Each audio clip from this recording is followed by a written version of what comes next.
Hello guys, good evening.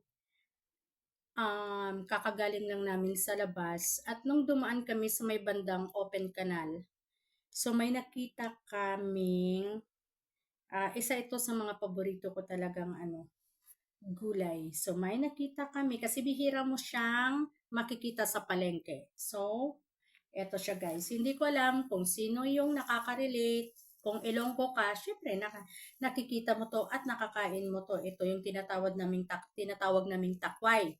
Okay?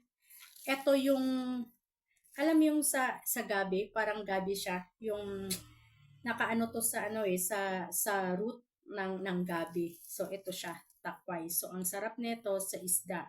So dahil may isda ako, may bangus ako dito, ito yung uulamin ko ngayon, sinabawan na takway.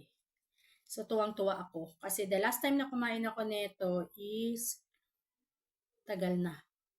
Nung pumunta pa ako sa Antipolo. Kasi sa Antipolo may nakita si mama. So, ayun, nakapagluto siya. Pero dito, wala masyado. Pero dito pala sa may bandang open canal, ang dami. Tapos, may nakita rin ako at may nabili rin akong gabi. Yung gabi na yung neto, yung pinaka, anong tawag dun? Hirap i-explain. Basta, kung alam niyo yun, siyempre kumakain naman kayo ng mga gabi at saka ayun. So, eto, nahimay ko na yung iba, ganyan lang siya. So, nagsistain kasi siya sa kamay mo pag nagbabalat ka. So, meron ako ditong suka. So, ayun, para siyang panghugas mo para mawala yung stain na itong ng takway. So, ito lang yun guys. So, yung iba, gumagamit ng kutsilyo pag naglilinis sila ng takway. Yung sa akin kasi, minsan, hindi na. Ayan. Kasi ito lang yun, pag nagbabalat ka.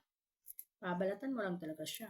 Kasi may, yan, yan, ganyan, pagbabalat. So, dahil hindi ko makain yung kasama ko nito at ito yung isa sa paborito ko, wala siyang choice, kundi bumili ng takway. Ayan. Tapos, pinuputol-putol ko na lang para, ayan, makuha ko yung balat nitong takway. So, ayun lang.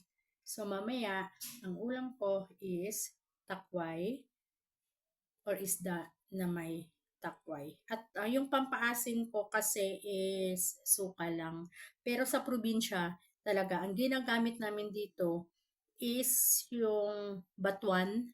Pero wala naman tayong batuan dito sa sa Manila. Kahit saan ka maghanap